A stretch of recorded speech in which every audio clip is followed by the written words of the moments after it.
Hi, I'm Rebecca. Welcome to my sewing room. This is So Be It.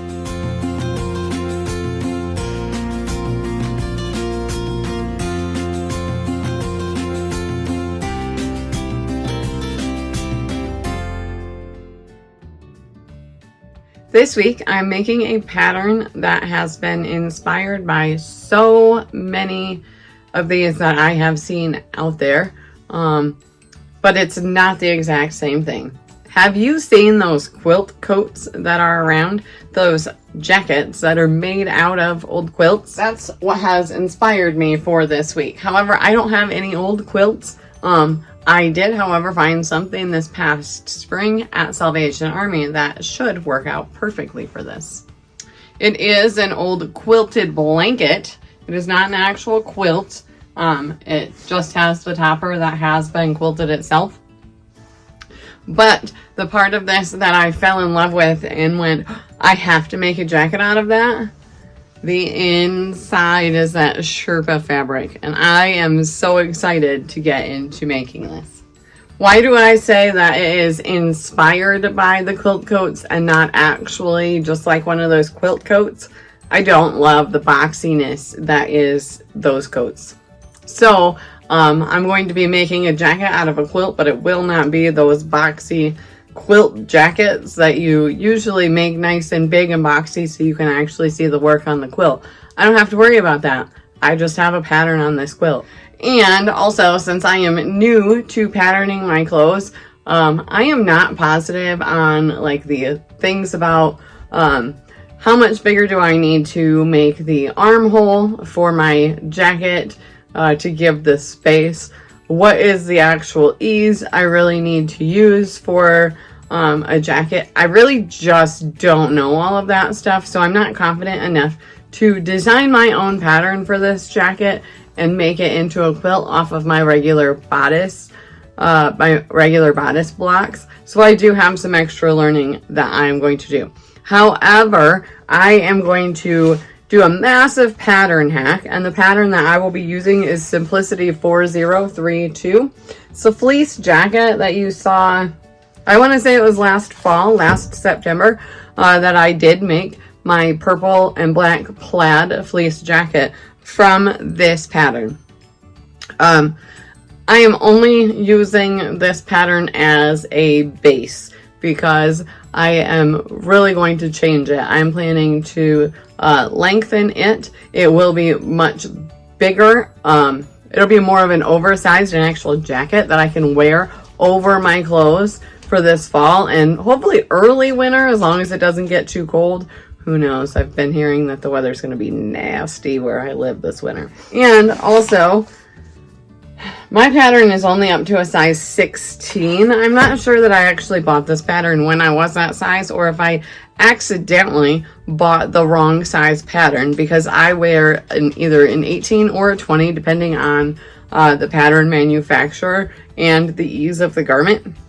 In this pattern, I wear a size 20. So at the very least, I'm going to already have to size this up to a size 20.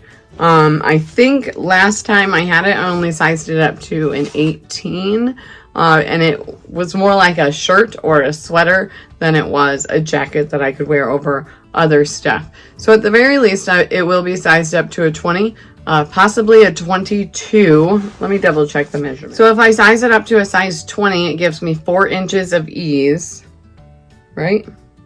No, it gives me 6 inches of ease. The bust is 48. And the measurement of a size 20 is a 42 bust. So it gives me 6.5 inches of ease, which actually will probably be better than like the 8.5 inches. So I think I will just be sizing it up to a size 20. So what I do have to do is trace out the base pattern pieces, like the princess seam, the front and the back. I will not be having a collar. I would like to put a hood on this. I may still trace out at least the basic collar, because I am going to have to change how the front of this is, like how far it goes down. I'm going to have to bring that up and possibly use the collar as a base for making the hood where it actually attaches to the jacket. So I will be going ahead and doing that. I have not decided. I'm planning on finishing all of my edges of the coat with bias binding. So binding that with bias tape. I will not be using the fabric of the blanket that I have just because it is lined in that Sherpa. So I have to decide on what color binding I want to use for all of that. And of course, I'll let you know. And I also have to decide on the buttons I'm using. I do have some options for buttons in my stash already that I may decide to use. And I may also be looking at buttons when I go get my bias binding. I also do not know how much binding I'm going to need, so I can let you know that as I find out myself. I think that's all I have so far. So as I go on, I will let you guys know. My first step is to trace out the pattern so that I can start grading the size up 2 sizes from what it will be, and then hacking the pattern. And as I'm hacking the pattern, of course, I will be back to show you what I'm doing. So otherwise, I will be back to show you how to make this or how I make this. I will let you know all of my little design features that I add to this jacket as we go. So see you soon.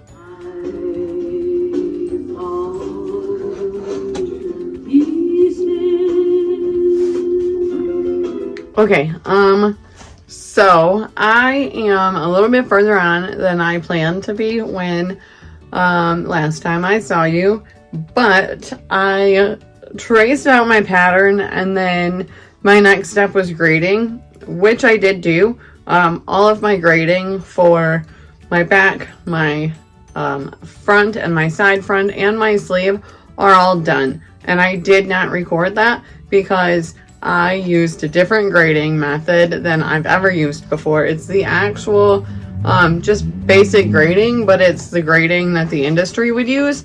I've never done it. I learned it. There are videos on YouTube that you can learn it, but I haven't found any of those all that helpful. And so when I was at Pattern Con, I took one of the classes from Mackenzie Schultz, and it was the intro to basic grading. She used the Dario. There's diagrams in this little book that she made to like lead you through grading, and so I've done that, but it was my first time. So the next time I do it, which I have so many patterns that I have to grade, like all of my vintage ones are not my size, so you will be seeing this in the future. I will show you how to do it, but this time I did not. I am now to the point of altering the pattern based on the style that I want to make it. The first style difference that I'm making for this pattern is to raise the neckline in the front, and obviously all over the front. So I've already measured the pattern on me according to looking at the video. I didn't put the jacket on because, you know, I could, but I didn't want to. Looking at the video, it comes to right about here, and I want it all the way up so that I can close it and stay warm. So I measured, and that is 6 inches that I need to increase my pattern. So I do have my pattern right here, and this is the top mark right here of where my neckline actually stops on the pattern. But let me go ahead and lay down my ruler, and I'm going to put the corner right there at the end. I'm going to put the 6 down there at the point so that I know that I'm making it a straight line from my pattern piece already. And I'm going to go all the way up to 6. I'm now going to get this nice little fashion ruler that I have and connect my neckline here with what I already have.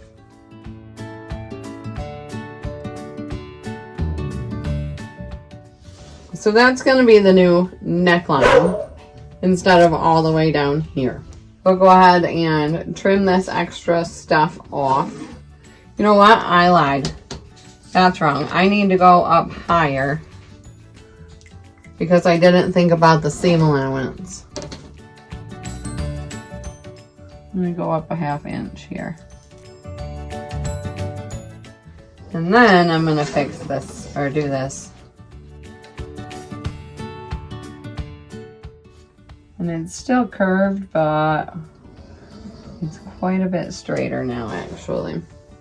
Okay, oh my goodness, that's dumb.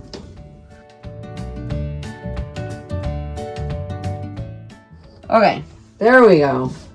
That's going to be my new neckline. So let me go ahead and cut that off. And it still looks the same as when you gave a dear.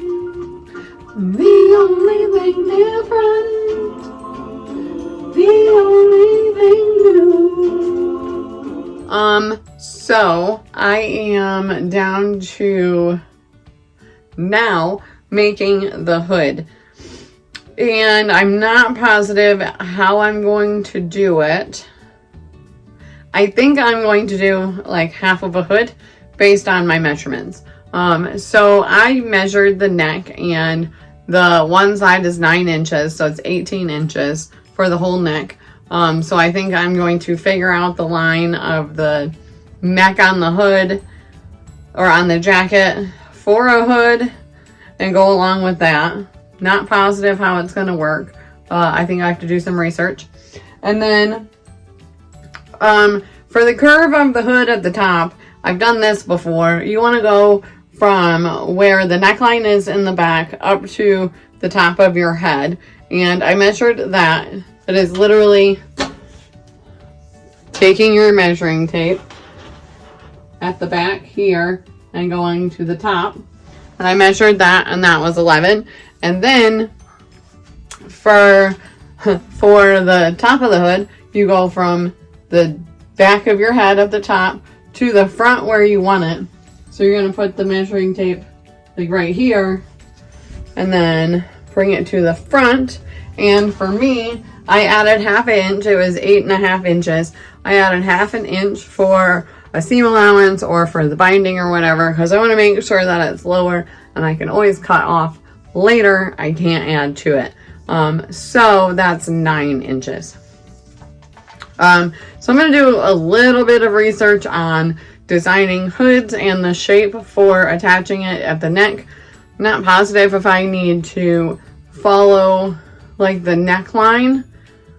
That wouldn't make any sense. Like to do it like I would if I was tracing a facing or something. It wouldn't make sense. So I'm going to go ahead and do some reading, see what I have in my book, see what I could find on YouTube, and I will be back. Okay, thanks to Thoughtful Creativity on YouTube, I am going to use her theory of making a hood for the hood of this jacket. So let's go ahead and see what I can do. So the first thing I am going to do is go ahead and get my measurements on paper here. So across the top of my head, I wanted it at least 9 inches.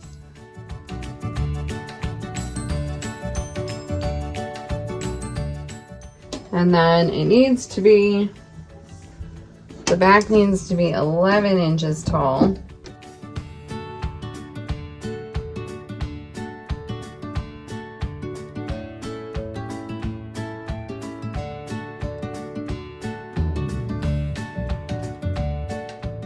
So then she said at the halfway point here, which would be 4.5 inches, make a mark, and then move that out 3/4 of an inch, make a dot here. Take an inch out here.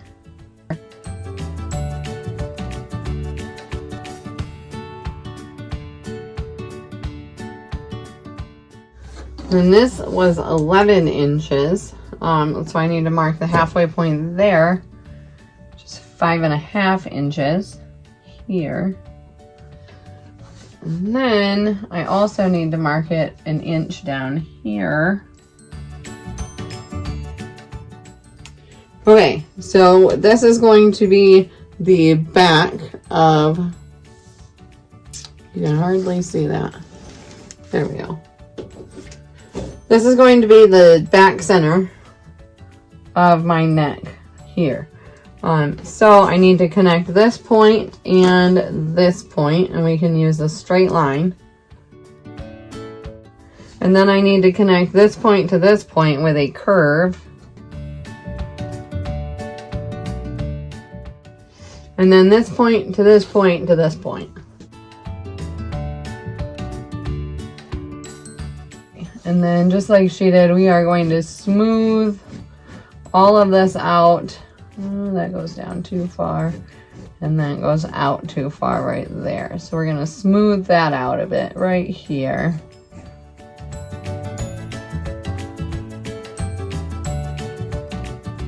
So that's the basic back and top of my hood.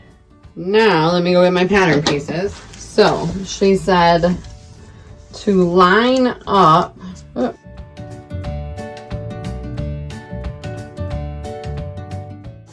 This way though. She said to line up the neckline or the shoulder seams basically here with these somewhat straight. Here, we'll line up the shoulders and the center here. And then measure how far down from the front where your front neckline is and your back neckline. Measure that distance. And that is 2 3/4 inches for me. So I am going to mark 2 3/4 inches here.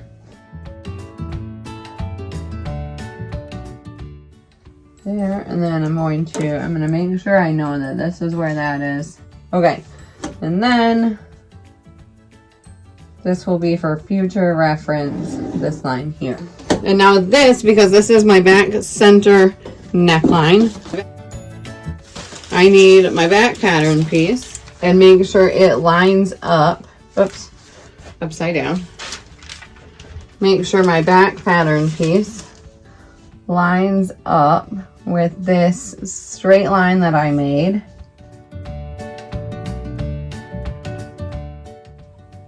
And we'll trace that. And I do want to put this notch onto the hood. Okay, there's the back. We're gonna get the front.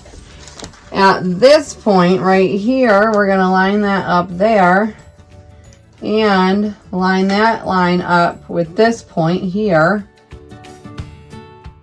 and trace this.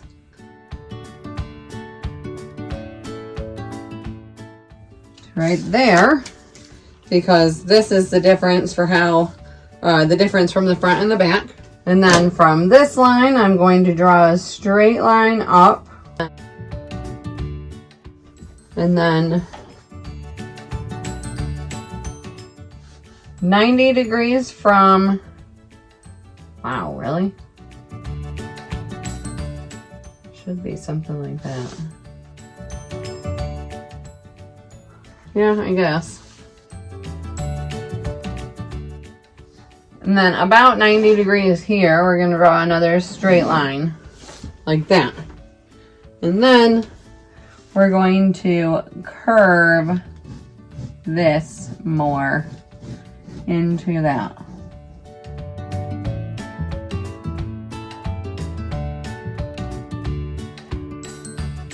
So that's the basic idea of the hood.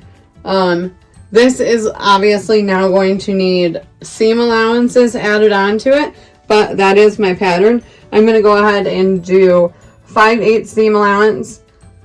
I don't think I'm going to add a seam allowance to the front, however, because I'm pretty sure I'm just going to use my bias binding on there. So now I'm going to go ahead and add the seam allowance and cut that out, and that'll be finished. Once I'm done with that, I don't know what I'm going to do, so I will be back. Okay, another alteration that I am going to be making to this pattern is to lengthen it. However, I am not going to be adding that to the pattern. I'm just going to add 8 inches to the bottom of each piece as I'm cutting them out of the fabric. I just don't want to waste paper waste time and all of that for that. I think other than lengthening the jacket, the last things I really need to figure out before I can make it, not before I can cut it out, but before I can make it, would be the facings and the pockets. But because I'm not making pattern pieces that are long, I think I'm going to wait to make the facings until I have the front pieces cut out, and then I will use the front pieces as a pattern to make the facings. I think that will be my plan.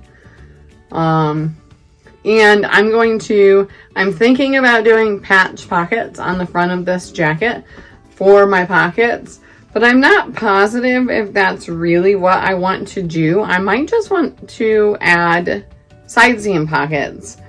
But if I remember correctly, these seams aren't exactly underneath, like on the actual sides, but I can't remember.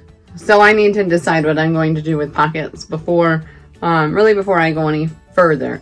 So when I decide that, I will be back, because other than cutting out, that's the next thing I have to do. So whether or not I cut out before I see you, either way, I will see you to show you my design for my pockets. I think my hood's not quite right. Just looking at it, it looks kind of like a goofy shape. From this part to the very top, not including the seam allowance, it needed to be 9 inches. So it actually needed to include that corner up here. So I need to go ahead and extend this. So all I'm going to do is tape some fabric back on, tape some paper back on there, and really raise this up at least to the 9-inch mark and continue it this way. So it's just going to be a little bit taller from what it is now.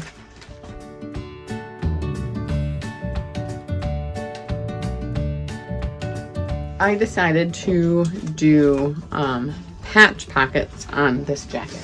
I patterned out a 7 by 7 inch square, and then I did already go ahead and sew them. So I folded down the top approximately a 1/2 inch, and then I'm going to show you the other one because this one's not that nice. I sewed it down with this little floral stitch that I thought was fun. The first one I did kept getting caught in a couple places, but eventually it evened out. The second one looks much better, but I'll take it. And then, as you can see on the outside, I used my bias tape to bind the entire piece except for the top.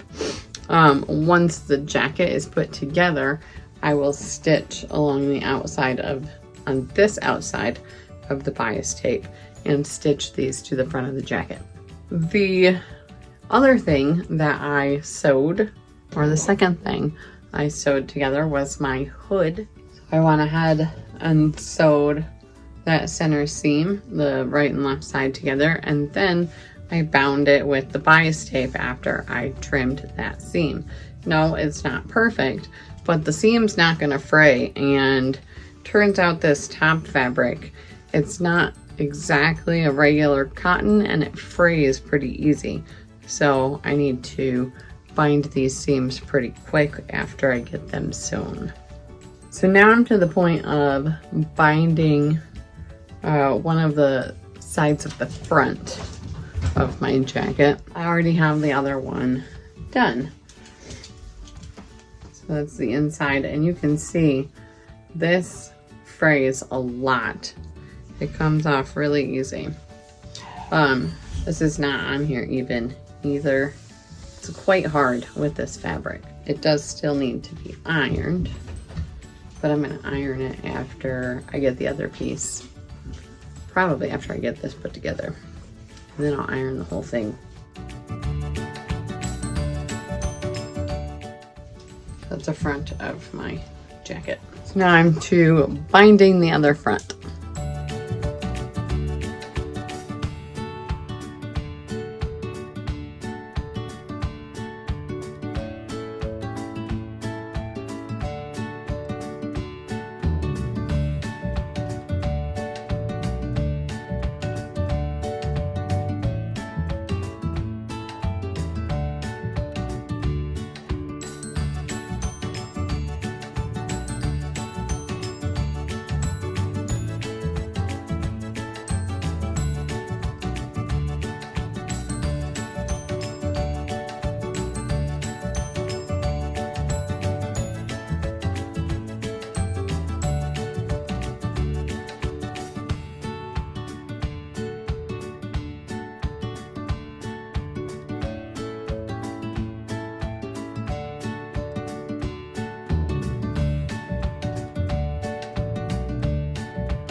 So now I am going to continue sewing together the jacket step by step until I get, I think, all the way through the sleeves, and then I will be back to show you what I do with the hood and finishing everything.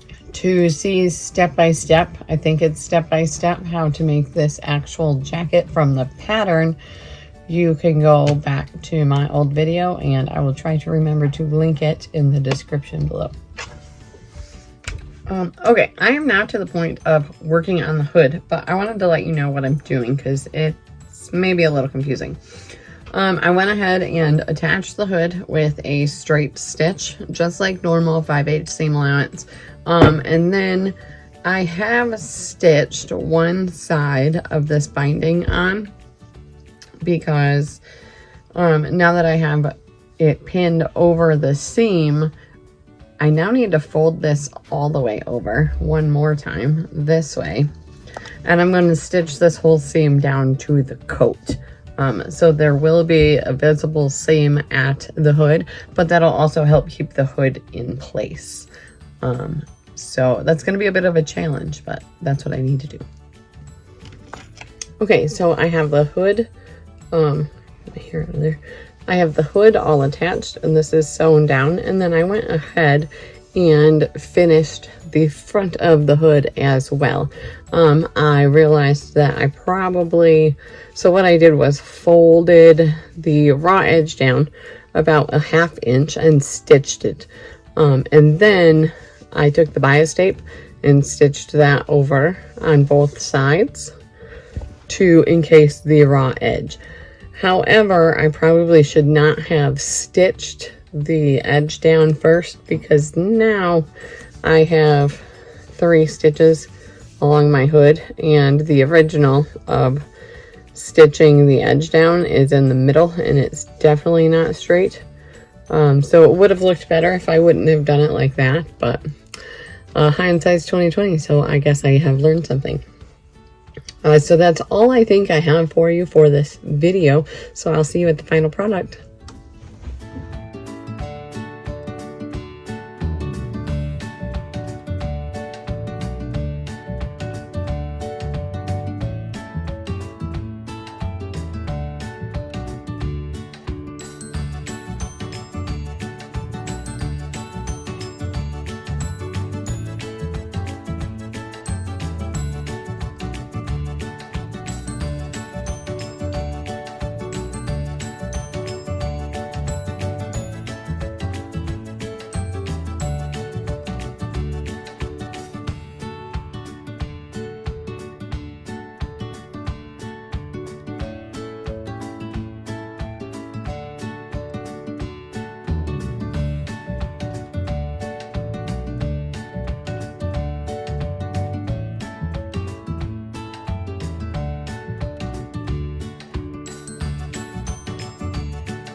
So there's my quilt coat.